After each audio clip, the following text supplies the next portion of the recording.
All right, we should be live. So as we're warming up here, I think we did our sound check. We were chatting a little bit beforehand. Yeah, So we man. got we got Jordan on here from the Scheming Skeleton. Is your Yes, name? sir. That's the name of your YouTube channel, correct? And then you Yeah, also that's have a Bone Zone podcast. so it started out as the Scheming Skeleton was like a name I used on Twitch and YouTube when I was doing like video game stuff. Yep. Just as like a screen name. So my wife actually came up with the name. And then when I started the YouTube channel on TCGs, it was Flesh and Bones. And that was because I Oh, was really into Flesh and Blood at the time, and that was what started my channel. okay. And then yeah, I decided to I kind of got out of Flesh and Blood for a little while. I decided to take this name that was my video game YouTube name, apply it to this channel. But yeah, a little bit about me. For those of you who don't know me, I create TCG content, a little bit of video game content here and there, just because that's my other hobby. Okay. Mostly focus on TCGs. I have a podcast that I do with my friend George, who is also on the May the Zoo Be With You podcast that Mm-hmm. Louis from Kitchen Table TCG hosts. George and I became buddies around the same time that Louis and George did. And it's kind of like nice because George gets two podcasts where he can kind of have different viewpoints. Someone who's been Yeah. in TCGs since the beginning, which is me, and someone who's been around since college years, which is Louis. And that's two really good aspects to have. Two people who are not really that Louis is new to it, but you know what I mean. Someone who's Yeah. younger than I. I'm 40. I Okay. 93. I was playing Magic, so Hmm. it's kind of nice for people to have both viewpoints for sure. But yeah, that's pretty much it. I love making TCG content. I like covering a lot of the indie TCGs. I like to root for the underdog.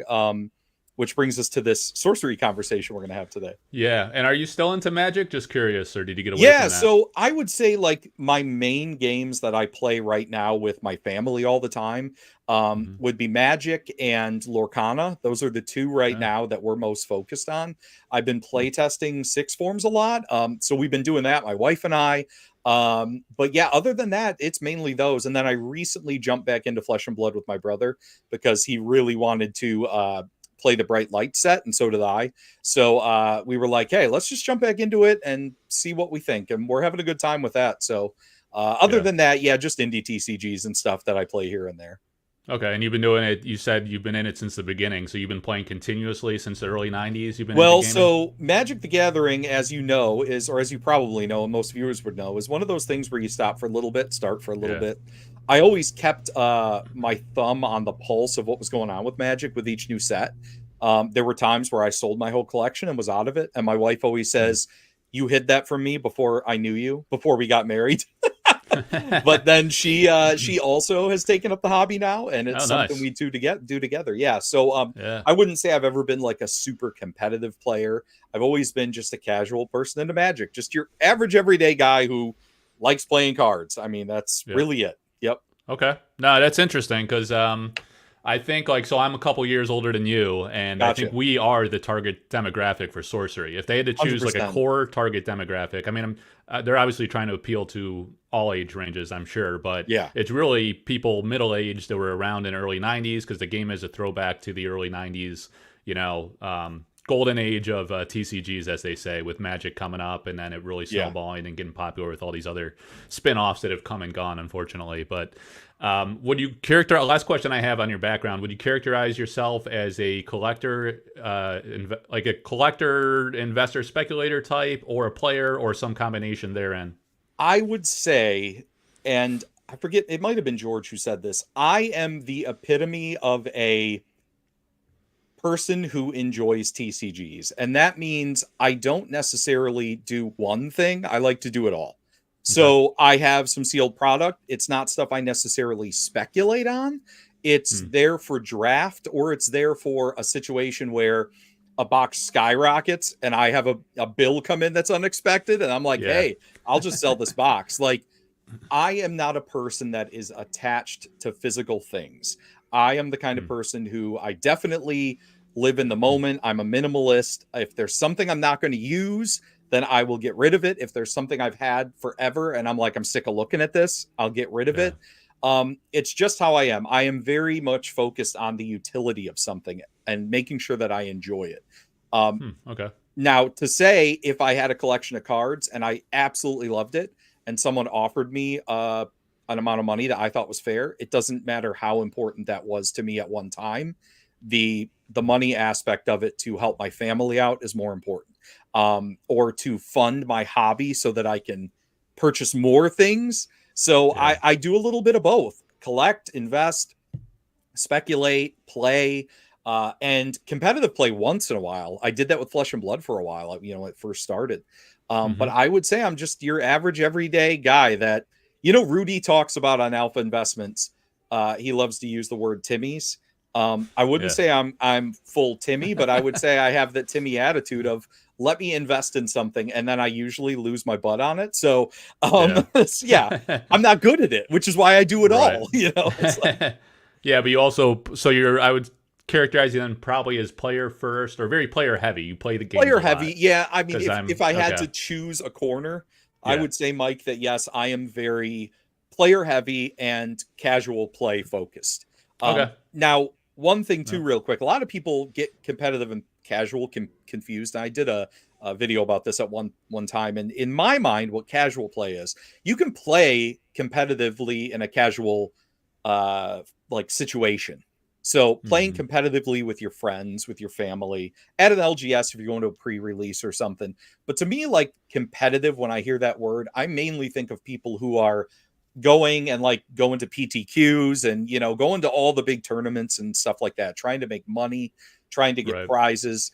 That's not necessarily what I always feel like competition has to be. It can be Okay. a casual thing as well. So yeah, so a little bit of both. Okay. Yeah, so I'll give you a little bit about my background. I know we kind of loosely know of each other, but Yeah, don't man. watch each other's channels regularly. So I actually, so I got 3 little kids, right? So I don't have a lot of time to actually play. I Two played kids here, Magic. so same way. Yeah, Yeah. okay. So I played Magic as a kid, like in early 90s, like you, fairly young, like probably late elementary school to middle school age. And then I moved away from my hometown halfway through high school to a different state. Okay. So I lost like all my childhood friends, and I never played Magic again in a day in Oh my life man, that since like, sucks. yeah, since like 19, it must have been like 1995 or something. I just Yeah. cold turkey, just I didn't have anybody to play with, and it started getting expensive too. I was just like early teen years. I had no money to be keeping up with sets every Sure. 3 months. So it was kind of was inevitable anyway, probably. But then I came back into it like a few years ago, looking for kind of the connection on a nostalgia level from the good memories as playing as a kid, like not really so much collecting as a kid. I had a friend with an older brother that had all the Power Nines, like pages and pages of Power Nines and all the high end Magic stuff. So when I heard like Flesh and Blood came along and James White had this Magic and kind of industry background that was kind of interesting, so I had some interest in Flesh and Blood, and then Sorcery came along and really resonated on a art level too, because I think the roots of nostalgia are also heavily tied in the artistic aspect, because we remember those cards. Some of the cards we remember from a gameplay perspective, but a lot of them we remember immediately when we see the artwork. Like you see Yeah. a Shivan Dragon or Nightmare or whatever, Royal Assassin, like these certain cards that stand out that really take you back to that period of time and connect to memories and things like that. So when Sorcery came out and they started doing the traditional hand painted art, that was something different that we haven't seen. It still exists in Magic. Magic's kind of like a hybrid where they do some traditional, some digital, but a lot of the other games are going full digital because of the cost and Yeah. convenience and rapid pace of producing art. So Sorcery really stood out to me in that context. And then they had several alpha artists. So I was like, hey, I want to talk to these artists. Maybe I'll start a website and just do like some written Q&A interview type stuff. And it just kind of snowballed and led into different things of working with the artists and doing different social things with Facebook and Discord and whatnot. So that's kind of Gotcha. it in a nutshell. I'm more, I would say, strongly on the collector and art enthusiast spectrum. Sure. And I have played Sorcery. I tried it out like a month ago or so, and I thought it was really awesome. Very different than Magic. Like a lot of people Yeah. say it's inspired by Magic, certainly, and it is definitely in some ways on like a 90s fantasy art perspective, I would say. But the gameplay is very, very different in my Yeah. opinion. So that's kind of the background. So when I saw your like your article, I've seen you like around Flesh and Blood communities and talking like every once in a while talking about Sorcery kind of Yeah. here and there. So I know you weren't into it. You were kind of like, you have this outsider perspective looking in. So I'm very curious. Like, we're someone like me. I'm on Facebook every day. I'm in the Discords every day talking about Sorcery. I'm very much into it, and I see other people that are very much into it. So I'm always very fascinated when I see someone that's into indie games but doesn't like Sorcery. It makes me wonder, like, why is that? Is this like a common perspective outside of our core like Sorcery bubble? And if there's particular issues that turn you off, maybe that would be helpful for the company to know, and we could come up with some solutions for how they Sure. could address that if it aligns to their vision. Not that they should change and try to appease everybody, but Sure. I think this kind of like critical feedback is also valuable if it's constructive and Yeah. and whatnot. So I guess if you want to go to the article, that's fine, or just if you just want to speak openly about like what do you like and dislike about it, and then along the way, I'm curious to compare to like some of the other indie startups that do resonate Yeah. with you, and why those and not Sorcery type of thing. Sure. So let's start out by saying that I actually did back Sorcery. I was probably like, if I had to remember, $350 worth of product. So I did back it. I was excited about it. The initial thing that turned me off about the game was the fact that during the Kickstarter, they switched and said they were going to print to China. And the biggest thing for that with me is that if you're going to collect a card game, and I'll get a little more into this in a minute, but just to say it right now, if you're going to collect a card game, a lot of times people want to know that their cards were printed by someone outside of China that is going to somewhat be able to guarantee that their cards can't be duplicated. You're always going to have proxies. You're always going to have things like that. But you want to make sure that it's printed by a good printer. Recently, we've seen another TCG Cryptic that released a second set. And when that second set came out, the foiling was bad. The print quality was bad. They had a lot of problems, and they admitted that. And this was after they had switched from a printer that was thought in the eyes of the community to be one of the worst, and then we saw cards that were even worse than the worst. So it was one of those things where when I saw that happen to me, it immediately sucked the value portion of out of it. Now, did I just back for the value? Not originally, but it was one of those things that I thought about collecting, like you said, because of the art, because of the nostalgia. It did its work, dude. It put its hooks into me. I was like, I don't care if this ends up even being a game. The artwork's cool. I want to collect the cards. Then the China thing happened. Then the Rudy thing happened with the focus, more of a focus on financial value, long-term, holding on to this. It's going to moon. It's going to skyrocket. It's going to be the next big thing. All the financial talk, to me, started pointing my eyes in the direction of early Flesh and Blood, which was a trap I fell into as well. Now, I made money off early Flesh and Blood, and luckily most of the cards that had a lot of value I sold before I got out of the game at the right time. And so I'm like I said, I'm the kind of person, I don't want to have my bags just sitting there and the cards go to zero one day. So that's kind of where it started for Sorcery, where I started to look at it and go, I don't really know what this is trying to be.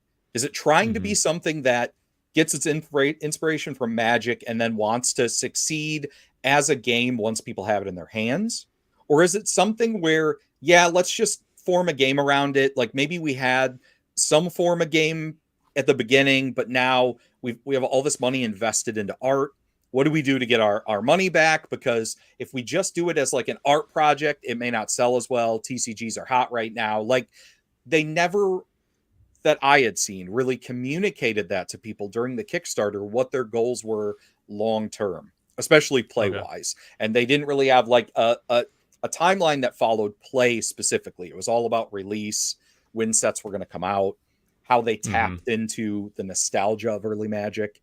And in the beginning, just to say one more thing, in the beginning, what I should have started off with was about the blog post, because I just want to say for the people that are joining and the people that are here, most people, I was incredibly thankful for the Sorcery community.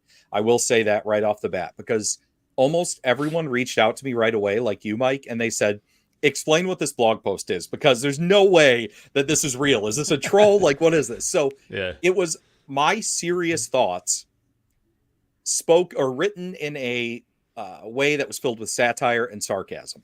And what I said to Mike before we went live here was, if your friend is telling you about something that they saw online or a TCG that they saw online, and they don't like what's going on. I wrote it in the way that like a buddy would come to you and say, "Oh, now they just want to print beta. Now they want to do revised." Like I Okay. seriously wrote it in a way to be a smartass about it. So like that Yeah. was it, man. That was it. And I wanted to do it that way to get attention, which it seemed to do. Okay. Yeah. So I'll respond to a few things because you touched Yeah, on probably at least 3 or 4 themes there that I counted sure. as you were going. So I'll try to remember as I'm addressing That's them. okay, man. So like on the printing issue, I think there was a misconception there because we knew like at least those that like were fortunate enough to hear early enough about Sorcery back in. I think they launched their Kickstarter in the fall of 2021. So a lot Sounds of right. people were like coming in, over the course of the winter, and then it just kind of like grew and grew and grew, leading up to the Kickstarter in Marchish of 2022, right? So the Discord is around for about 6 months, and at that time, those that were in the Discord, we knew from the very beginning that it was printed in China. I think it was people that came later somehow conceived this notion that they switched printers. I don't think they ever switched. I think what they were doing was exploring printer options, and they looked at Cartamundi and because there were comments from Eric in the Discord, so all this is publicly known. Granted, Sure. it's only known if you were part of that community. It wasn't like Sure. broadly broadcasted to public, so that's how these misconceptions happen. But we knew at least from, I want to say, like October-ish or November of 2021 that it was printed in China. I don't know that I think at some point, maybe you're right, they did publicly say or confirm that it was in China. Early on, they were saying they were exploring different options, and it looked like, they were interested in Cardamuni perhaps, but it wasn't viable because there was a huge backlog with all these new games coming online. Yeah. So to fit their timeline for Kickstarter and then their initial release date, I think it just wasn't feasible to go with them. So Yeah. they did go with this China factory, but to their credit, they invested a lot in the QA/QC. Like they hired some third-party firm to like actually go out to the China factory and do quality control. And I think they said even that Eric went out there at one point to see it directly. And then they invested in some equipment and stuff, I guess, for the factory to be able to improve the print quality or consistency or something to that effect. Gotcha. So that's one thing that's kind of been misconstrued a bit. And but I appreciate your point. There is concern from the community about counterfeits. There is this like idea. I don't know enough about it to say if it's like valid or how true it is, but there's a stigma that when you print in China, I guess there's just more risk with counterfeit risk and legalities. I don't know. There's this public community perception of that for sure. Yeah. Quality wise, I think like when you see the final outcome of the alpha cards, the foils are very impressive and different from other games in some ways. I mean, the outcome I think was good in the end, and I give them some credit for like standing by their conviction for choosing that printer, investing as much as they possibly could to ensure the quality control, and then we don't know officially like what, if any, counterfeit prevention measures are within the cards. I know this guy, I don't know if you know Jurgen from Nerd and Profit. Yeah. Proud of It is another Yep. channel. Like he looked under he used this lighting technique to find that there's these specific dots like on the card. So there's a Gotcha. theory in there that there is something intrinsic to it, but the company won't confirm, we Sure. think, because they don't like when you do that, it also perpetuates the risk of counterfeit because then people try to Correct. come up with countermeasures. Yeah. So there's that one.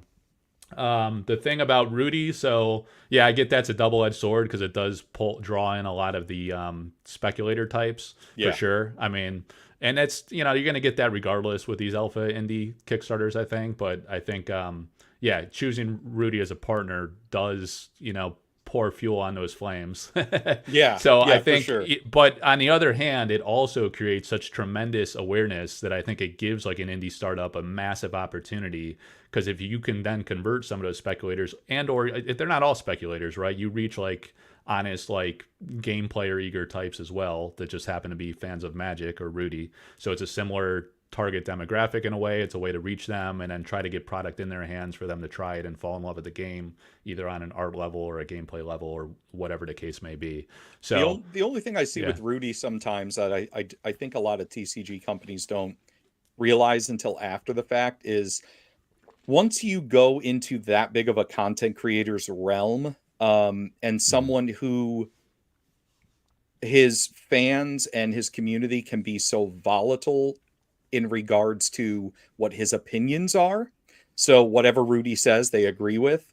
He can make or break a game. He can kill your game if he wanted to. It is a lot easier than people think. because, like you said, it's that double-edged sword. You get the wrong eyes in the wrong place, but you get the right eyes in the right place too, and it is an awareness. But there have Hmm. been a few games that I can't speak about publicly that I know Rudy was asked to be a part of, and quickly those were pulled back when they realized, uh-oh, Rudy could make or break this game. So we need to just back off and go a different route. One of those games is gone. So without Rudy, they died. And another game is still here and is working through some decisions with that. So Okay. it is definitely look at the professor. Look at the impact he has had on not only Magic but on Flesh and Blood. Yeah. If you can get someone talking about your game, that's good. You're right. Right. But there is also that side people don't think about where they could make or break things for you. Yeah, it's kind of the double-edged sword of Yeah, content creators. They could go off the rails and turn negative, yeah, and then their hot takes could go viral and sour the community in some sure. ways. So there is that. So I think I'm assuming they chose Rudy for the massive publicity opportunity, and you could see the impact it immediately had on Kickstarter and the awareness. I want to say also that the Kickstarter was at about $1 to $1.5 million before the Rudy announcement, so it was already Gotcha. doing tremendously well, and then that really kind of doubled or tripled, where it ultimately went Oh to. yeah, Like there it, was it like this exploded at that point. big Yeah. curve, and then it kind of trailed off a little bit, but it shows that it was a success even before that announcement, and then that just kind of accelerated it. So, Yeah, I mean, you I know, have said this from the beginning. I've watched Rudy from the very, very beginning as well. I've always liked Rudy. I like his opinion on things. I think he's a smart guy. I don't think he is this genius everyone makes him out to believe. I think he's a normal dude that has great financial sense. He's made hmm great decisions, great partnerships, and I don't think he controls as much of the TCG market as people think. I think, granted, your community, the sorcery community, if Rudy dropped the game today, would be like, who cares? We're still going to yeah, love the game, still going to collect the cards. It's not going to make or break it. But for certain communities, there are certain content creators that could have that effect. right. Yeah, so I thought that was an interesting decision, and Yeah. I think it helped tremendously from a initial awareness and marketing perspective, and then ultimately it's up to the company what they Yeah. make of it, right? The product's good, but they also got to execute on a business level. But the other partner that they really leaned heavily into is Team Covenant, which is more of the, I would say, the game player focus, indie TCG focus, and they did a lot of content and support early on from a learn to play, showcasing the product to a player centric audience. Yeah. So I think there was a conscious attempt with those two strategic partners specifically to address both, target market demographics, which I thought Now, was interesting. with Team Covenant, I know that there was some uh, frustration, and I know George had spoke about this, and I think Louis mentioned it too, that they got like some special promo that other people who were putting a lot of their money into the game on Kickstarter, they got that they didn't get that promo. They didn't get that special hmm thing for their store, but Team Covenant got some special promo. Am I correct in what I'm saying there?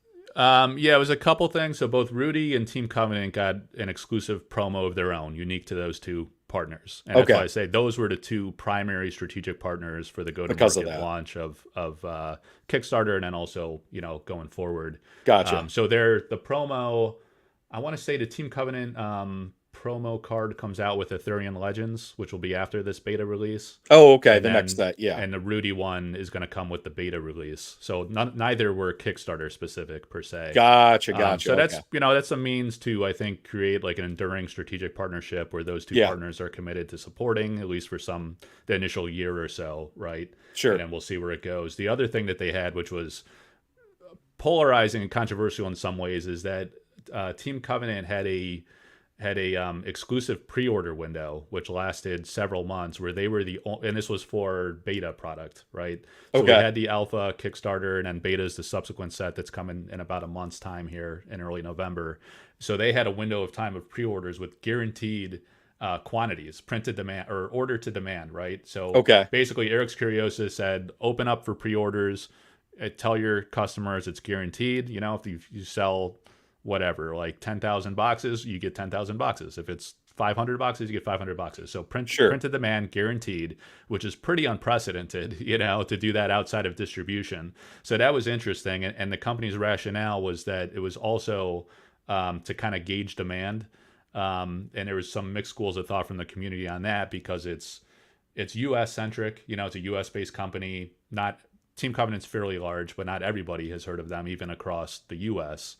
Yeah, I So you hadn't could until Flesh and Blood. I'd never heard of them. right. So, So you yeah, could challenge like how much demand visibility does that actually give you? You know, to kind yeah, of because they're trying. I think they were looking for metrics to gauge the size of the beta print run after they just did a near almost $30,000 or 30,000 boxes debut release from the Kickstarter, which was also print to demand. So here we have a follow up set. What like gotcha. 5 months or so after Alpha came out, where they just printed 29 to 30,000, and now they're trying to feel out what is the right number for beta. So So it sounds like the LGSs and the people who want to sell their game to other, want to sell the game to other people. So whether that's online stores, LGSs, I don't know exactly where Sorcery allows their product to be sold. It sounds like they were upset because they feel like Team Covenant may have did get a jump start ahead of their ability to sell the product. right. So that undercut them in a way, and that made them feel like they weren't as important as Team Covenant. The money that they invested in the game early on may have not meant as much as Team Covenant. And I can understand that aspect for sure. Yep. Yeah, I'd say that's a fair assessment. You know, I've talked to several stores just from people I've connected with in the community, and it was, yeah, it's exactly that, right? They felt that they had an early advantage, like a head start that could potentially cannibalize their sales, and Yeah, also, they also like these are stores that they called an in backer or innkeeper backer for there's like an innkeeper pledge level for the Kickstarter. So they're sure. early adopter stores. There was like 100 some odd stores that pledged a Kickstarter, and then they found out, some months later that Team Covenant had this exclusive, but they also were early adopters that took the risk. And Yeah, not every store is like gonna go gamble on a Kickstarter. So they feel sure, like, sure. hey, we took just as much risk as them. Why are they getting an exclusive? But I think the rationale is also the strategic value. For one, it's a key strategic partner, and to their credit, they put in an inordinate amount of time in creating content, doing those how to plays, building the publicity. They did a lot of YouTube content that reached a lot of people, whereas maybe some of the other stores did too, but it was kind of like hit or miss. Some just pledged I, it and they're like, I want to have some early product available, and then call me in yeah, a year when the product's out there. I You know. like the way you said that, because that harkens back to someone left a comment on my page recently after I posted the blog about sorcery, and they asked me a bunch of really good questions, and I was responding to them very tactfully, very thoughtful, liking them, hearting them to say, listen, I get it. I get your feedback. I completely understand it. And then they put a comment basically about how I'm just beating up sorcery because I like Six Forms and because Six Forms gave me a card. Um, so Yeah. let me just clear that up for a sec. So Six Forms is another TCG, that indie TCG that's coming out, that uses a board, similar to Sorcery, which a lot of these strategic tactical TCGs on a board are very similar to each other, because they're all Uh-huh. like experimenting with this new play space, right? This play space that only existed for board games before. And now it's like you can use cards on it. This is great. Um, Mm-hmm. I was given a opportunity to help work on a card, design a card. It wasn't going to be wasn't going to have the name Scheming Skeleton on it, but we decided to hire an artist together. So I leased the artwork from the artist. So did Kevin, who got the artwork done by Luca Fanato, who's the artist. And we decided to do kind of just a cross promotion thing where I could use it as a promo card for my channel and for artwork for my channel if I wanted to. And then he's going to use it on the game, in the actual game, as what's called a patron card. And the patron cards are cards that are designed by the community that will be in the boxes when the game releases. Hmm. So it was a really cool opportunity to give back, because I'm the only one that he said outside of his family that 2 months ago reached out to him and said, hey, this game looks really cool. I like the artwork. I like Dean Spencer, who's the main artist for the game. I said, it really harkens back to early TCGs like Spellfire, Magic, same thing Sorcery's doing, harkening back with that great artwork. And I gave his game some attention. And I Yep. got into promoting it in a way that was helpful, not harmful. And what I Yep. mean by that is I play tested. I asked for, could I have a print to play? Could I do all these things? I joined the Patreon to get like right in on everything and read all the old posts. Like I wanted to do my research on it because it looked cool. Mm-hmm. So, anyways, that was where that stemmed from. So I get what you're saying about the partnership thing. That was a thank you. Yeah. I only have 1,000 viewers. I'm not some, or 1,000 subscribers. I'm not some massive person like Rudy or, Tolarian Community College, but still the smallest people can make the biggest difference if they have the experience and if they've shown before that they can make great content and help get some eyes on it. And I think that's something that you do as well too. So I get the strategic partnership. Rewarding those people is great, but I do also think that I could see where an LGS would be like, man, that feels really bad that I spent all that money early on and didn't get that cool thing. So yeah, I think you're honing in on something that's important. Like, you're rewarding early adopters and people that are putting in the work to support your game, your project, right? That's totally fair. And I think people are being too critical of you to say, like, you don't like Sorcery because they did not do that. That is a reason to maybe be more committed to one game, but not a reason to dislike another game. And good on that game that you're talking about for, like, having a creative idea to try to leverage a content creator and someone that's committed to it and, representing their game well. I would have no beef with that. I think where it gets like a little dicey and gray is where you potentially alienate other stores and create a competitive disadvantage, or you're kind of disrupting the open, fair commerce competitive dynamic of different stores and how they're going to acquire product and have it available to them to do it. So, but also, Sorcery did come back, and what they've done is they've guaranteed up to 36 cases of beta to those innkeeper pledgers. So there's still maybe some salty wounds from like the pre-order window. Like that damage is already done. They already had their chance. They already knew about the guarantee before the other stores did. So they were able to capture all that business. But if the market share is large enough, it ultimately becomes a moot point, because they also too will have guaranteed product to, harness their community and be rewarded for, being part of the Kickstarter. So I thought that was good. I think that probably dovetails. I'll let you make a point here, but the next segment I want to go into is talking about the beta release. Go ahead. Did you look like you were about to say something? Yeah, I just wanted to say one thing that, like, with Sorcery, like, the artwork was the thing that attracted me. The artwork is the thing that still attracts me. I have a buddy of mine in Discord that from Canada is sending me a bunch of commons and uncommons just to play. What's the format where it's all just common stuff? Is it like a pauper? Oh, pauper, yeah.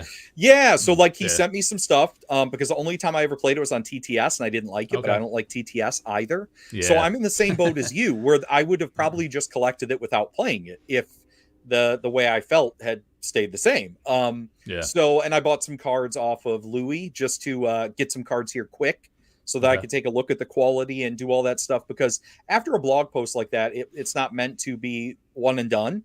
It's meant to start the conversation. So we'll go down that rabbit hole. I have some interest in Sorcery now. I don't hate it. This was a trap that Mike lured everyone into. I don't hate it. Did you end up selling your alpha product? Or be like, I did. You pre-sold it, so you haven't seen the cards in hand yet? I haven't, no. So another friend of mine, which he wanted, this wasn't a situation where I was like, hey, want to buy my stuff for $1,000 a box? I had reached out to him beforehand. And I said, what do you feel is fair based on what you think it's going to be worth when it releases? And I think it was around maybe $350 a box. And that was, I paid $350 for the whole thing. So for me, I was like, and this was someone who didn't know if they were going to be able to get as many boxes as they wanted because they didn't back enough. And they were scared. They're like, this is someone who heavily invests in TCGs. We're talking when I was into Genesis Battle of Champions, this guy probably spent close to $4,000 buying cards off folks in the community in one day. We're talking a massive, what they call whale now. So yeah, this guy is awesome. And he just knew that I wasn't really interested in it anymore. So he said, I'll buy him off you for that, dude. And they were worth $1,000 right after that. So he did great. No, that's cool. Yeah, I'm not questioning your motives there. I was more curious if you've actually physically seen the product yet. So not just yet. You have some cards on the way. And that's why I'm excited to see. I ordered 2 cards that I thought it's a Lich and then a Phase Assassin, I think. I ordered those 2 from Louis just to see, because the artwork on that looked great. Yeah. So I said, yeah, I'm just going to order a few from him and take a look at it. Yep. Yeah, so the So you mentioned you played on TTS. I was like the opposite, like because I wanted to play it, like so I got to like really strategically plan my time if I'm gonna like Sure. actually sit down and play a game for an hour with the 3 kids and family Yeah. stuff going on. Understood. So I was like, I'm not messing with TTS. Like I watched other people play, and like I've played, Magic and Hearthstone and some of these games to like be able to look at the card and know enough of like what it does and That's some what I sense of tried to how it kind of do. plays, right? Yeah. Just to gauge Yep. it. But I was like, I'm not messing around with TTS because it looked like just watching people play. I was like, the interface looks ridiculous. Like It I'm is. It's not. I horrible. don't want that to be my first experience. So I too waited until it was out, and then I played in person with someone about a month ago. And like I thought it was like when you play in person, it's a whole different vibe and experience. And I Thousand was really percent. impressed with like you say, with these grid-based games, there's a spatial dynamic to it. But, Yep. and I don't know, you would know better than me, like how maybe Genesis worked or this other game that you're now into. There's also this like other dimension to it where you have airborne things, you Yep. have things that Same work way. underground or submerged underwater. So there's like a multi-dimensional aspect to it that really creates a lot of dynamicism to each term. Like a lot of Yeah. things you need to think through and strategically position stuff or defend against, those types of things. So it's pretty cool in that sense. Like with my context being a more linear type Magic type game or Hearthstone, Yeah. which is like just straight up, blast each other with spells or minions attacking. This brings a whole new vibe to it. And so it's unfortunate, like you probably played just a little bit on TTS. Have you played it enough to get enough of a sense for the game and how it compares to these other grid-based games, or not quite yet? Definitely not. And I would Okay. say, like, if we were talking about how those games play, just to give you an idea of how similar some of these games may be or may not be to Sorcery's gameplay.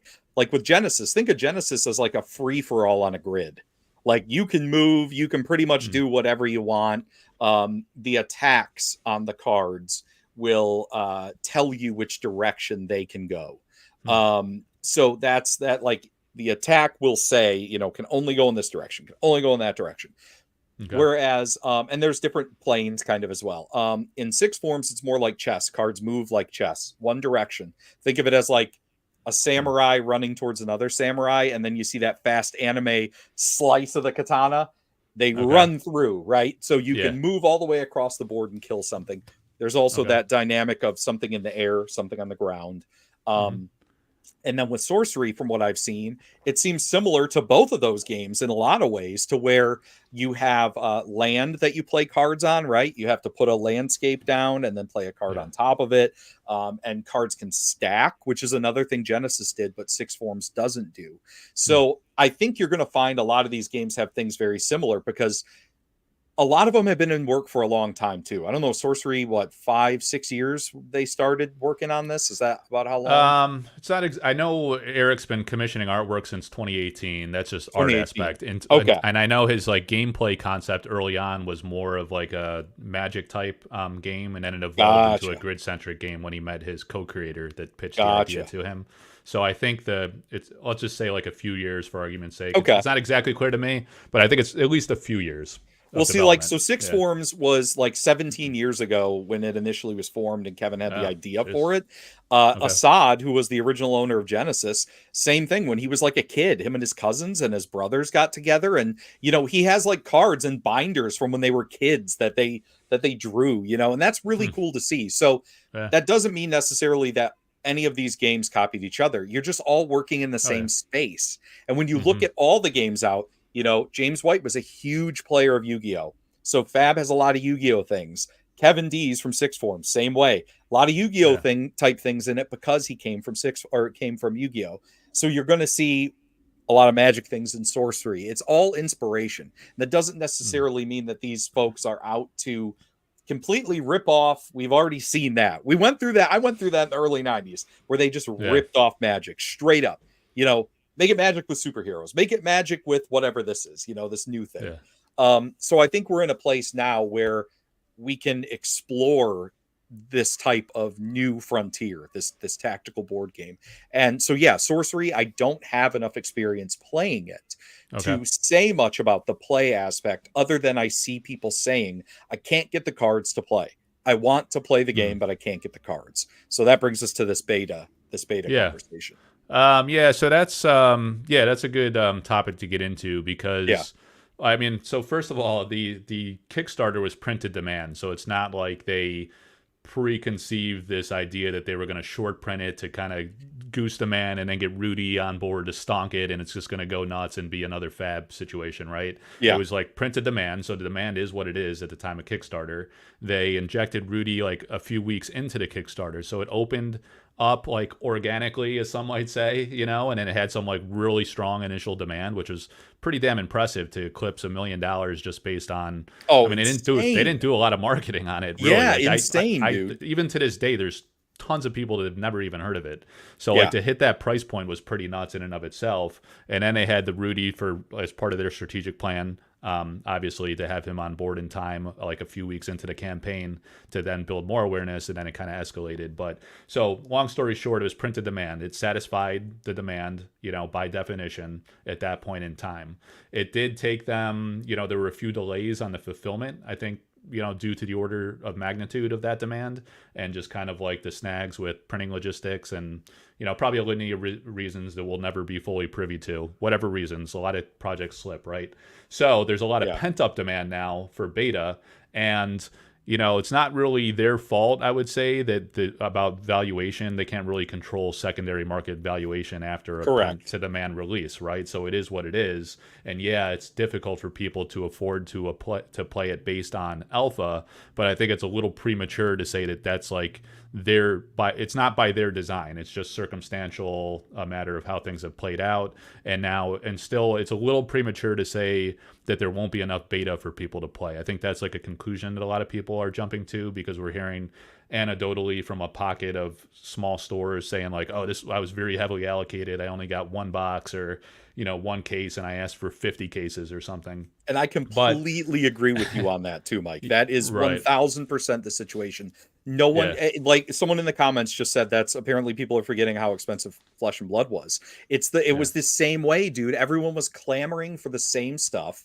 And because of that, yeah, they have no way of controlling secondary market, what their prices are. That means it was successful to a point too. So like Yeah. it's not necessarily this detrimental thing, but I guess the question becomes, if you are told that, which we've seen before from comments online, and I can't specifically place who and where, but I've seen a few different people say, well, beta might have collectibles in it that the collectors want to collect. So there might not be enough for players. You just might have to wait. And that was Yeah.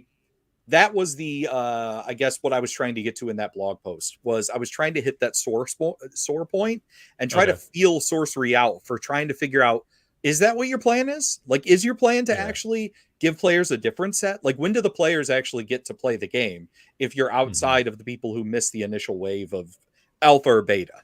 Yeah, and so like beta, just to address that point, the beta Yeah. is a reprint of alpha almost exactly. There's been a few changes. There's one less card in the set, which they haven't disclosed which card's being removed. So there's been some. Gotcha. That's like a speculative thing that's going to affect like what people think that one card is in alpha. That particular card's getting a lot of Sure. buzz Try to because spec on there's that a one. card called Eric's Curiosa that you Yeah. actually have to rip as part of the game mechanic.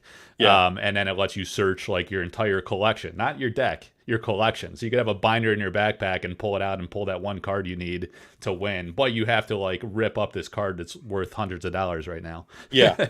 Yeah. So it's kind of extreme. And they're saying like maybe they'll kind of memorialize that as the namesake of the company and retire it, and it won't be in beta. That's the Gotcha. buzz. Gotcha. So there's that one slight nuance. And then they also changed like the 4 elemental avatars that they use in the pre-constructed decks. They changed it both the artwork and functionally. It'll be functionally different. So Gotcha. that's not really a needle mover either. I think like, so there's this whole debate, is it for the player or is it for collectors? They do have an aspect of collectability built in, and that they have these curio cards, they call them, which Yeah, are and I these actually very think that is super cool, Mike. Like, that's one yeah. thing I wanted to congratulate them on as well in this podcast, was not only is the artwork their biggest thing. I mean, the artwork is their most, I don't even know how to say it. That's their golden nugget. That's their main thing. But you have these curio cards with this hidden stuff.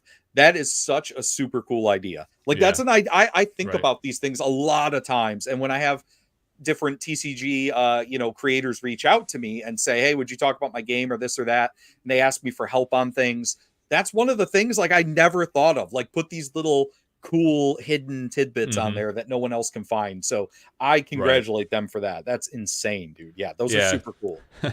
Yeah, it's a cool concept, and they're not disclosing what they are, which makes the chase kind of interesting. Like Yeah. what the community's finding just by opening packs. Yeah, it's So the old fashioned. I know I keep interrupting you. Sorry. It's no the problem. Mike. It's the old fashioned thing that I felt in Magic that I've spoke about before to a lot of Yeah. people. When I was Hmm. a kid and I opened a Magic pack, I didn't know what those cards were worth because they weren't worth anything. I threw away Arabian Nights. I probably threw away Yeah. dual lands and all kinds of cards because we all did. At the time, no, there was no value attached to those. A Black Sure. Lotus was the first one, and I remember selling one, or someone had one selling for like $150 at a card show that my stepfather used to run. And people Mm. looked at this guy like he was insane for putting $150. This was Right. the time of comic book collecting cards, sports collecting cards. No one knew what a TCG was. So Right. like this was totally new. That when you open that pack, that feeling you get of not knowing necessarily what it was, and then finding out later, oh my gosh, I opened this thing. That gives you that feeling to go open more. And then you want to Hmm. go buy more and you want to chase that feeling. That's what it's all about. So Yeah. when I was a kid and I saw cards in Magic like Force of Nature or something, I wanted to know the story behind that character on the card. So I bought Hmm. more because I thought it was like going down a rabbit hole. I'm going to figure out more. I'm going to find out more. Yeah. That's what Sorcery really has going for it for a new generation of Hmm. people who missed out on Magic, but want to see what their fathers or their uncles or the older folks in their life that Yeah. enjoyed that card game in the beginning, they now get to be a part of that excitement with the artwork and stuff like Curios. Yeah, yeah. I think that's music to their ears. That characterization you just gave to it, as someone that's like outside the community and the optics looking in, that people are resonating with that point and they're Yeah, appreciating like the actual intent of that was to reinvoke that '90s experience where you couldn't just go online and find totally. it in a database and go buy it. You got to discover it in the packs, and now we'll discover it and it'll be available. But I think they also hit the nail on the head, like to your point about being sensitive to the player side, right? Do it in a way that doesn't hurt the player in terms of access to the product and makes the product go nuts, because they're extremely rare, right? So as a result of that, those cards in and of themselves are very valuable. But I Yeah, think people are not like opening packs with the idea that they're going to find one of those in a pack. Like if a yeah. collector really wants it, they're not going to open like the hundreds of. So there's some people that have opened hundreds of boxes of alpha and maybe found like one. You know, Well, that's the great we thing. don't know what the pull rate is, but like people Yeah, are not opening or like hoarding boxes with that intent. They're it going to buy it serves two separately, sides. so it doesn't hurt the player, right? Correct. It serves two So sides. It makes it so that uh curios, for instance, can be the thing that if you want to chase, you can buy boxes and chase. But it also, if you have a yeah, box, you think it may have a curio in it, you may want to keep it sealed. It just yeah, depends on the type of person who's collecting it. But I think something like that does make a box inherently valuable when it has something that is so rare that necessarily not everyone is going to know that it's rare. It puts that feeling back into, oh my hmm, gosh, this product could have this thing in it. So I think that although curios are meant for collectors, it's one of those things where as a player plays the game in open packs, they might find it and go, hey, I found myself being a collector now. And I don't think yeah, there's anything wrong with any of that. Like that's what we do with TCGs we love. We right, collect, we play, sometimes yeah, we hoard them, sometimes we put them up on the shelf. That is absolutely fine with what sorcery does. It's just the feeling of not seeing or not being told outwardly and in public that enough is going to be available for everyone that wants it, and then seeing the rhetoric of people within the community and some people outside of the community who are saying, well, there's not going to be enough for you because it's just going to go to players. Like yeah, there's no way there's going to be enough for you. This game sucks because there's not going to be enough for you. And when I hmm, made that blog post, I'll say right after that too, I was on the sorcery discord and I had a few people say, if you hate sorcery so much, why'd you join the discord? Like, well, to educate myself more on it, first right, of yeah, all. Second of all, I wanted to speak to some specific people, but I also saw someone post a picture of them and their child playing sorcery at the kitchen table. And I got to hmm, say, dude, right after I wrote that blog post and I saw that, I knew I did the right thing, because what I knew is we started the conversation. We started the conversation that a lot of people were keeping to themselves, or that was happening within Discord, or was happening on Facebook. And it wasn't conversations that were happening in the public. So here it Hmm. is. I don't like sorcery. Why don't I like it? This is why we're getting to the bottom of it. Are Yeah. there things I do like about it? Yes. But everyone nowadays Yeah. has to be black or white, which is why your Yeah. Jordan Hates Sorcery is so good, Mike. Yeah, we're kind of. I mean, we're kind of like at an anxious juncture here because people that are very passionate about it, like myself and others, we're Yeah. chomping at the bit to get beta, and then we want to get onto Arthurian Legends because we've been in this thing for Yeah, you're 2 ready to years, roll. I get and it. like I get it, man. we feel like we've had alpha for 2 years, and like we're just Yeah. getting beta. It's like basically just a reprint to us, and like where the hell's that next set? Where's the new art? Where's the new like they get the meta shake up already, right? Well, it's once a Even year, though, right? One set a year, Mike. So that's yeah. yeah, that's going to be. I mean, What do you think about that one? Let's get into well, that a little bit. so that's going to be a tough pill to swallow for a lot of people. But I also was talking to some other content creators and TCG creators in the space who had some really interesting feedback on the one set a year thing. So if you talk to George from the Bone Zone or May the Zoo be with you, George is going to Yeah. say we need and not necessarily George because he's in a different situation with the LGS, but what he would say is LGSs need the product to survive. So if you really Yep. want an LGS to succeed with your game, they need product to survive. So if you're a store that doesn't normally carry a ton of boxes or isn't able to get a ton of boxes, that can hurt Yeah. you in the end. I mean, what are Uh-huh. your thoughts on it? Like it's hard. Yeah, I'd say yeah, I'm concerned from that aspect too. Like, how does a retailer needs to have product on some cadence? They also need to have visibility into when it's coming. So Yeah, another thing that concerns me is I don't know when Arthurian Legends is coming, which is believed to be the next set. We don't know gotcha. with certainty if there's going to be a revised follow up to beta and the timing of that. So that's one aspect. Like, when can stores expect to get the next set? And I think they need answers to these things because they need to decide if they want to take on this game or not, and if it's going to be financially viable for them to do so. So if it is truly on 1 year increments, how do you sustain interest for that 1 year? That's a question that needs to be answered. So Um, let me answer that real quick because that yeah, was what the TCG creator side told me. So what George said is we need the product. Need to get yeah, it in the stores, need to be selling it, need to be making the money. It's got to be out. Look at Magic, a set every month, like you got to keep right. up with that. Yep. It's impossible for these new TCGs to do that. And I will say, I am shocked that Sorcery would even be able to do that every year with hand drawn art. It is a Hmm. testament. If they're able to do it, it is a testament to their team and the artists they have working for them. Which, by the way, some of the Yeah. artists they have are near and dear to my heart because they're early Magic artists that Yeah. are a big part of my childhood. And I've met a Hmm. lot of them in person going to trade shows and stuff. So Yeah. Cool. it's super cool. But the way you do this without the art, I'm not going to touch that because that's Eric's got to figure that out. That's crazy if he's able to do it. With Yeah. regardless of the art, you can design a set within a year, no problem. It's how do you keep the game fun and fresh and not boring for people? And there's two ways to do that in my mind. Number one, the amount of cards that you have in your set. You have 300 to 400 cards. That's a lot of cards that people have a lot of time to experiment with. But that also is Hmm. going to increase production costs on the art side and the design side. The other way you can do that is have cards or with that pool of cards, make sure that your players are having some sort of other format that they can play other than just the main format. Whether that's like a Hmm. pioneer format, whether that's expanding the sorcery grid or making like a multiplayer version that has a specific handicap or something. Like it's Hmm. all about the amount of time that they can spend playing the game that's going to keep them satiated for that year. So Okay. that's my thoughts on it, at least. The two things that can solve that. Yeah.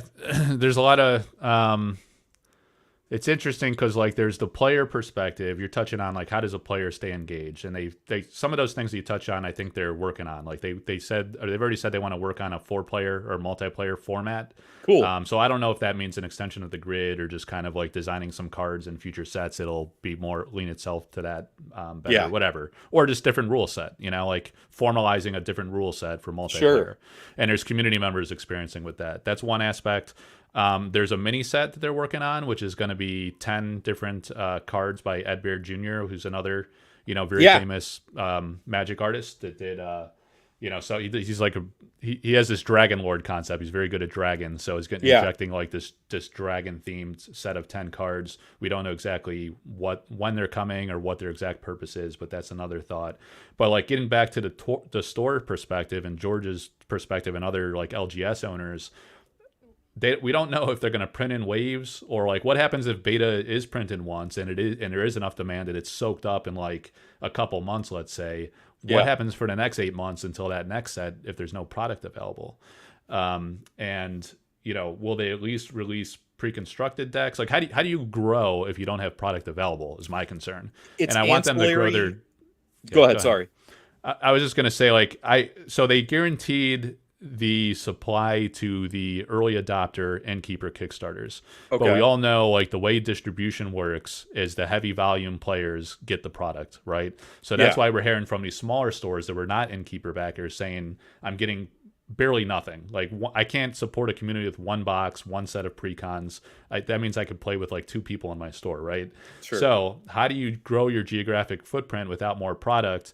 Like one idea I had is maybe extend those guarantees to other retailers that want to formally come online and list their site on your website, Eric's Curios's website or Sorcery's website, Yeah. and guarantee all of them some amount of supply, like maybe 5 cases or 10 cases and whatever, like 20 precon kits, some like reasonable amount to support a local community, so you can grow, you can force that growth more broadly, the geographic footprint, new stores, not the same ones that backed you from the start, but how do you get into Sure. that new store if distribution's not going to get them the supply? It's just not going to happen. And then like how do they retain it if they're not getting that influx of new product every 3 months? Is it viable for them to carry it? Like, what are they going to have to sell at 6 months, at 9 months? Like, how are they going to retain that local community? Is the gameplay enough? Like, what about the collectors? Collectors are going to Yeah. get bored with that set after a few months. They're going to buy it all up, or it'll lose value maybe, and they'll lose interest. Like, that's also an important segment in modern TCG culture to appeal to on some level, right? You got to have collectors, in my opinion, and players. And that's another concern I have. We've seen that like kind of wane a little bit on alpha now. People went hard for the foils, or they gave up and realized it's too expensive, unattainable, Sure. and they're waiting for that next set, and they want to like collect a full set more affordably. So there's a lot of dynamics to that. Like to me, I think like a 6 month cadence would be the perfect happy medium, because it Yeah. becomes affordable for people to save money and save for that next set, not too overwhelming. It also becomes more viable for a store to get a sexy new product every 6 months that's marketable and hopefully has good margin and retain some good value, to retain that client Well, base. and I think sorcery, like I said, with having such a big pool of cards, you Mm-hmm. can have ancillary product or secondary, product that comes out. So something in between, like you said, okay, at the 6 month mark, instead of having a new set come out, maybe you have some specific thing every 3 months that you do. That's a small box that is for collectors and players to add cards to the card pool, which is doable. That would be doable for a small indie TCG. You could also, and I think this is one thing sorcery has to do.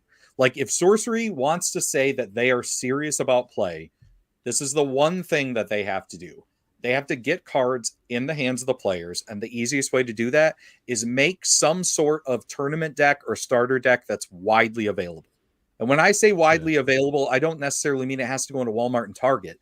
They have to print 100,000 decks or 200,000 decks so that they can just get them out there and have 4 different decks like they did with Kickstarter. Yep. And along with those 4 decks, you could make separate decks that were tournament decks that you could host tournaments from. Magic used to do this, and I don't see a lot of Mm-hmm. people doing this anymore, and I miss those days. And maybe it's Yeah. something that'll never come back. But I'm a person who is always wanting to play physical more than anything digital. We're going to see that change in the future. We're going to see once we die away, it's going to be all digital. I don't know how much card games will be in person anymore, and hopefully that's not true. But Yeah. I think they need to actually have a product that's widely available, easy to access, affordable, and then along with that product, something different that gets collectors to buy it too. So if you Yep. know you're buying that starter deck, but it's a tournament version of that, it could have different cards. Now, is it going to have a big hit in every one? No, but you could Yeah. guarantee them. I don't know. It's what ordinary. What are the rarities? Yeah, they have ordinary, exceptional. It's 4 tiers of rarity. Okay. ordinary, exceptional, elite, and unique. So let's say Yeah. you have a chance of like 1 out of 96 tournament decks have a exceptional or whatever. Yeah. Like that's what they need to do. That's the type of thing that a TCG can do to survive, an indie Yep. TCG, in the meantime until product comes out. And I think you've seen that with a lot of TCGs. I know Flesh and Blood does like these intermediate sets that happen, these ancillary products that happen in between, and that's smart. So yeah, I think these are just the things that Sorcery needs to do to show people outside of the tight knit community of Discord and Facebook that this game is here and it needs to be on store shelves so people can see it. Shelf Yeah. space is at a premium at most LGSs, and you want to have your good products up front. And if they can give them something pretty to put right up front and that's not taking up a bunch of space, that it would be a good thing for them. Yeah, yeah, and again, to be fair, like beta's not out yet. We're all kind of just we're in highly speculative territory because it Yes. could be like they went nuts and printed way too much supply, and it's going to be readily available, and this is all just stupid conjecture, right? Or it's going to be underprinted, and people really can't get it, and then we get frustrated for that reason. But I do like this idea, and it's something Zach Bunn from Team Covenant also brought up when we talked about it, to like print those pre-constructed decks very heavily. And what those are, they have a fixed set list. They're really like a learn to play deck. And then that makes it readily available. Any store across the country or across the world or whatever can go buy that. Any customer can go buy it for $10 a deck or something like that, right? And they could play Sorcery for $10. They don't have to go to the secondary market and worry about that growing in value. And there's no, if you have like a learn to play variant, it's like a fixed set list, and you mark it differently, which they have done from the core like booster box cards, then it should not have like a lot of value. It should just be like an entry level. Pick it up because you truly just want to play it. You don't want to collect it per se. Yep. And then maybe you have like starter decks like Magic did that has like the random rare in there. If you even need that product, maybe you don't. Yeah, you maybe may not booster even boxes. need it, but it might be just a fun thing to offer new players who maybe bought the starter decks and then said, you know what? I would like to have that draft experience, this tournament deck experience where I open it and I try to see how good I am with the cards I opened, which a lot of times, I'll be honest, it was a crappy feeling in Magic because I lost. I would open like the Ice Age tournament deck and get the worst cards and everyone else got something good and I'd get destroyed. But there was that, 1 or 2 times where I opened something that was like, I remember with Tempest, I was like, oh my gosh, I got all the good cards. Like, it's a very much like a lottery ticket product, which a lot of, that's all TCGs are lottery ticket products. It seems like, but yeah, I don't think it's necessarily something they have to do, but at least that's some ideas that they can look towards, and it wouldn't hurt for a game like Lurana to do something like that too. Like they're struggling with the printing too. And I think that'll come on track and you'll see, especially since Disney involved, there's like infinite amounts of money. They could do something like that. Even a TCG that George calls them indie still. And I don't really disagree with that. Like it is Disney, but it is a new TCG. So the word indie has changed for a lot, or for a lot of TCGs. And I also think too, like to comment earlier on when I said like things will go digital, I think you're eventually going to see all of these TCGs that exist now. If they want to continue to exist and continue to grow, they're going to have some sort of online client available. Because as much as folks like you and I want to play in person or collect in person, there are a lot of people that are just used to doing everything online and they just want to, and they won't touch your game if there's no aspect of that. It's just reality. Yeah, I mean, it is not like me being realities. spiteful. It is a reality. So.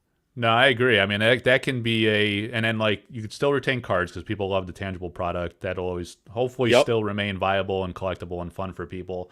But when you have like a digital version, it also helps tremendously with the potential for the learn to play aspect. Because a lot of the early feedback people are saying is like, I tried the game, I love the game. However, they can really do a lot to improve the rule book or improve the discoverability of like how you figure out the fringe rules and the nuances of the game.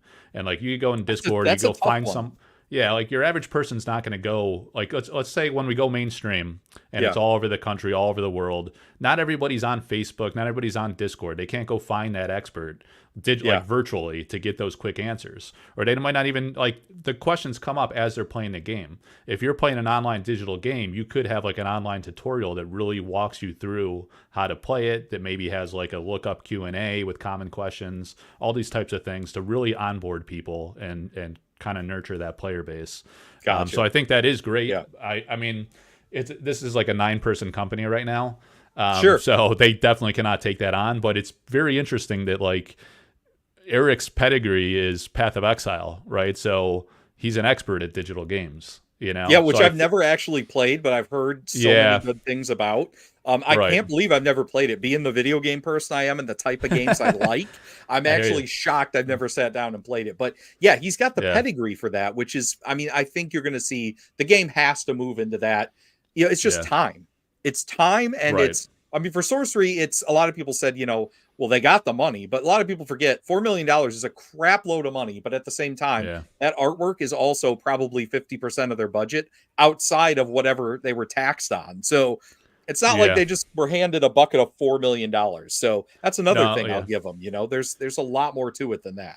Yeah, I don't think money is their limiting factor. It's people. Like, where do you find the talent? Where do you find the right Yep. expertise, the right people that can help you scale to that next level? That takes time. Eric's in New Zealand, so it might be harder for him to find. I think he probably has like the ideal network with his Path of Exile, like Sure. grinding Oh, gear games people. But I'm sure heck he's yeah. on like what do they call that? Like a cooling off period where he can't go poach people, right? Sure. But that Sure. expires eventually, hopefully, and maybe that'll open some doors. But I mean, like he I'd has love the to network, see it. right?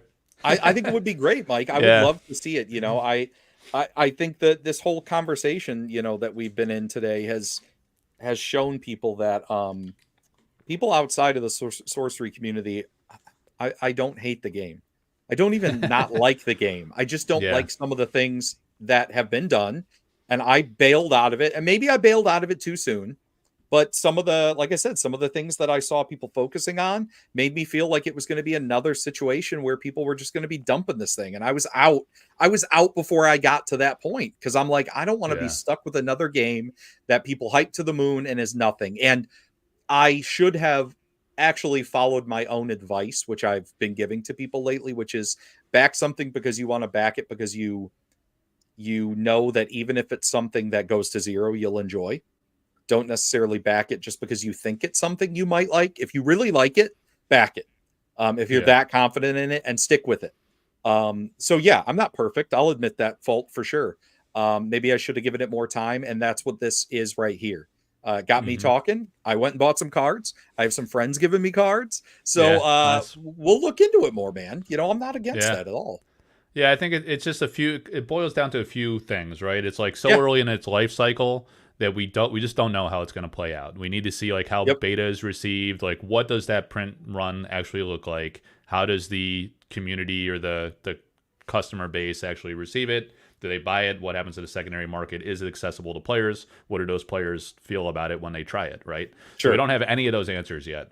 The other aspect is the lack of like a roadmap or clarity on what comes next, which I think is an issue and maybe something they should think more critically on, like putting that out there for a few reasons, because Yes. people like yourself, you don't have complete information. If you're a casual person like yourself, you're hearing the swirl around the community and you're rushing to judgment. You're not hearing anything from the company to quell that concern. You're just taking that as truth and formulating opinions either on that face value or on what you've seen from other games and assuming the same is going to happen with this game because Yep. they partnered with Rudy, because alpha went nuts, so it didn't grow organically first before it had value. Like all these like anecdotal things that happen to other games get projected onto this game, and not knowing when that next set is coming, not knowing what their print strategy is or like what kind of market demographics they're like. Is beta even a set for the players, or is that just kind of like let's satisfy the incremental demand from alpha and really revise will be the mass push to the Sure. players? That Sure. could be, and maybe that's a totally valid strategy. Or maybe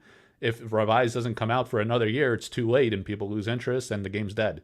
So like that's like a fine balance too, but it'd be nice if they like painted some kind of roadmap and some clarity for both people that might want to give it a shot, or to at least dispel like misnomers or poor judgments, and also assure like stores that they have like a well thought through strategy and this game really has a chance and it's worth me taking a shot and investing money and putting it on my shelf Well, type I of think the thing. sorcery community, if there's any community that were to do that, from what I've seen, the response in positivity that I got from that blog post, like I said, it shocked me. So because of that, like if anyone's going to do it, it's going to be you guys. You'll be able to keep the game alive. You'll be able to come up with these ideas. These are the things that Simon and Eric and the rest of the team need to just make sure that they're listening to. They Yeah, need to really, like we said before, you said it, Mike, too, and I've always agreed with this. Don't listen to just what people are saying and do it immediately. Like Just Right. take it into account. Add it to your list. Like, Yeah. seriously, we get too much away as human beings to focus on digital things that we don't do physical things anymore. Get a pen, get some paper, write these things down, write it on a whiteboard, get it out there so Yep. you can physically see the written word and you can break it down and go, why do they feel this way? What can we do to make it Yeah. better? And Exactly. you're Yeah. not going to fix a Jordan who hates sorcery. Like, you're not going to fix someone like me Yeah. who just says I hate it. No, but you know what I Yeah. mean, though. There are Right. people out there that probably just say they hate it for no reason at all, and they just hate it. And they're never Yeah. going to change their mind. Well, you're never going to change your mind about anything, anyways. So don't go after those people. Look at the Yep. community. And then Simon said this to me too, as he said, the community and the game and stuff will speak for itself. We can only do so much. Like, we can only really, this isn't exactly how he said it, so I'm just paraphrasing here. Okay. But basically we as the creators of the game can only do so much. The community and the game has to speak for itself in a way. And I Yeah. agree with that. It has to speak for itself. And some people it's never going to grab. Some people it may. Mm-hmm. But I ultimately think that your community and the responses I've seen from people has just been, I've never seen that in the TCG community. Like, I'll Yeah. be honest.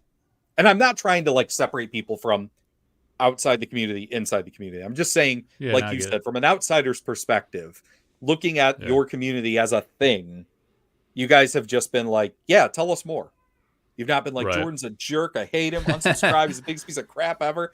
Like, Yeah. even the people who gave me negative comments, I responded to positively, and they're like, oh, Right. I see now. So, Yeah, yeah, because I think that feedback is valuable. Like I had Joey on before you like a few weeks sure. back, and he was also like a kind of a critic or skeptic in various ways, and like I think that's interesting. Like, what is the opinion of people that are not closely tied to it? Because that is like, I'm not trying to convince you or anybody else, but I want the company to be making the right moves to kind of like position themselves to grow the market to these new people and not be up against like a guilty until proven innocent type deal, like where like people are jaded against it and you really Yep. got to try extra hard to convince them. It's hard enough to grow as it is and reach the new people, like 1,000%, dude. We're also so knee jerk without even wanting to be sometimes. I mean, a yeah. lot of that blog post was knee jerk from watching Cardboard Sophie and Cardboard Guide's video. Like, a lot of it was Yeah. knee jerky because of that, but the knee Okay. jerk was more of starting a conversation.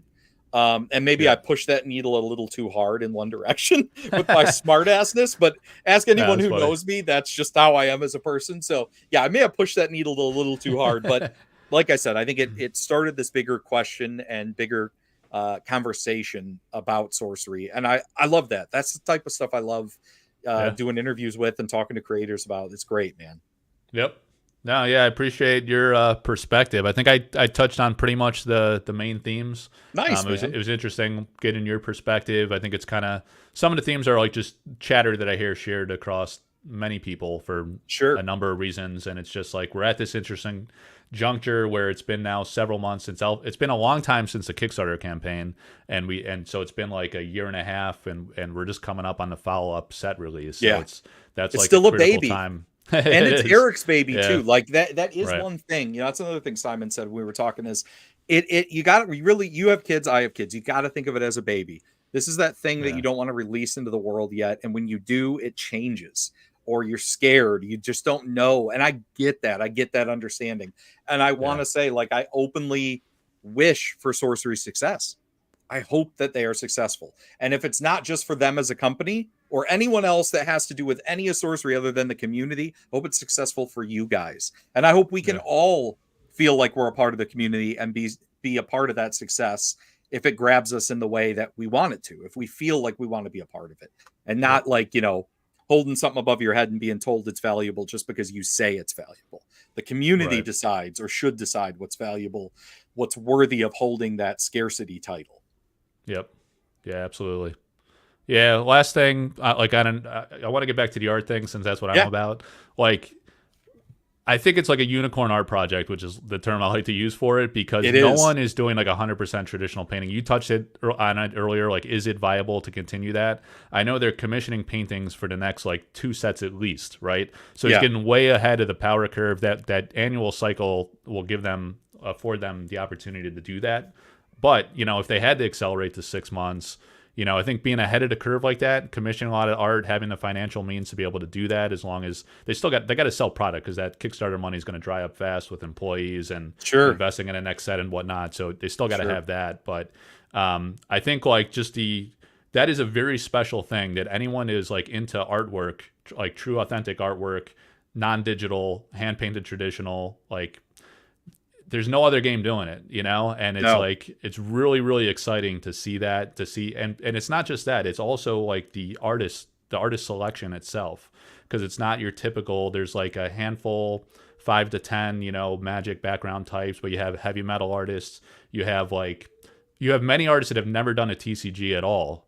I So love that that adds a part. whole new dynamic. Like they're Love bringing that like part. classic art into the TCG fantasy realm, Yep. like we haven't seen before. Some of these cards, like Mother Nature, where you have like a pregnant woman like married with nature, like Yeah. painted into this tree. Like that's something you never see in any TCG. It's like so unique on an art level that it's really exciting to see, and I hope it endures. For that reason alone, I personally hope that the project endures independent from the game. The game is cool and it's great, and I had a lot of fun playing it, and I think it will resonate with a lot of players, but I think on an art level it stands out so much because of that stylistic diversity, and just how they're pushing the envelope into new artistic realms will also capture a lot of art enthusiast types from a collectability type aspect, which is really fun and It new for as sure well. will. And it's more important, Mike, even now than ever with AI art. AI art, no matter what all of us think about it, it's going to be a thing. Companies are already using it. I mean, it all is going to be a very tricky situation in the future with AI art. Yeah. So being able to see those hand painted things and know that a human hand made that is something special. And Hmm. that's something I love art. I live near Cleveland, so we have the Cleveland Art Museum. I work at a college campus that Cool. has an art museum, like with well-known works. I mean, Monet's and Picasso's and all Wow. kinds of stuff. So it's Hmm. a lot of Baroque style paintings and stuff too. So when you see that stuff, yeah, it's like, Yeah. I think, man, that would be great on a card. And Yeah. Sorcery did that. Sorcery's doing Yeah. that. So I think now more than ever, it's very important. And you're seeing a lot of TCGs and a lot of artists use AI for things that aren't necessarily a big deal. Like if you're out painting on a card, like if you're making it so that like you made a picture, but it's not big enough to fill the whole card, an Yeah. artist can use AI to just spread the colors out and make it so that Hmm. most of it, like just for bleed, is cut off.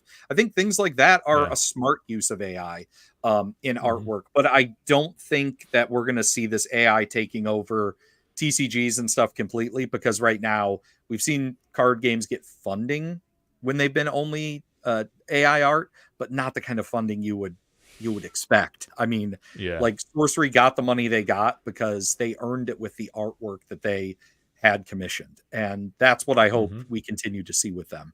Yeah. Yeah. Absolutely. All right, man. Well, I've held you for like over an hour. Was there No, I anything love it, else you dude. wanted to touch on topic wise before we wrap up here? Or No, not really. I just if you guys, like this interview and you liked hearing me talk, I would appreciate you checking out my YouTube channel, which is youtube.com slash the scheming skeleton. And then I also have a website, just schemingskeleton.com, where that's where this blog post that I did on sorcery lives. yeah, And then I do a podcast with my buddy George, which everyone's doing podcasts, but this is something I yeah, started like over a year ago now, and it's been a lot of fun. But we just talk about TCGs, and it's just two good buddies talking about the TCG world. So that's pretty much it. And I would like to say too, thank you to the sorcery community for reaching out to me after that blog post and not attacking me. Louis from Kitchen Table TCG and Josh from Hometown TCG talking yeah. about it on May the Zoo Be With You. They were very positive. They understood that my comment came from a place of wanting to understand more and wanting to get the feelings of the community outside of sorcery kind of out in the open. So I Hmm. really appreciate everyone and their feedback. And yeah, I guess that's it. Thank you for having me on, Mike. It's been a pleasure. Yeah. Thanks, man. Yeah, appreciate it. So the Bone Zone, do you do that on a regular cadence, or is that just kind I of actually do that once a month, and once a that's month? on Okay. all the big podcast platforms. And it's and then Bone Zone are all together.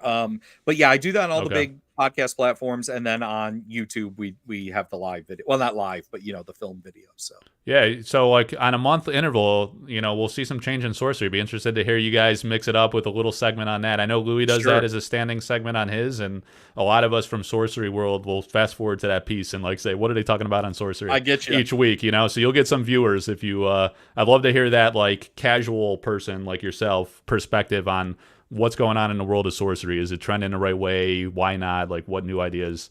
I promise how would you do that it, right? I will. How does it compare to other games? I think is well. What you So can bring that's to the table. That's the aspect of it. I Cons. think that we'll probably cover, Mike. Is I was already talking to George about this, and not that we necessarily have like segments. There are segments of the games that we cover sometimes more than another.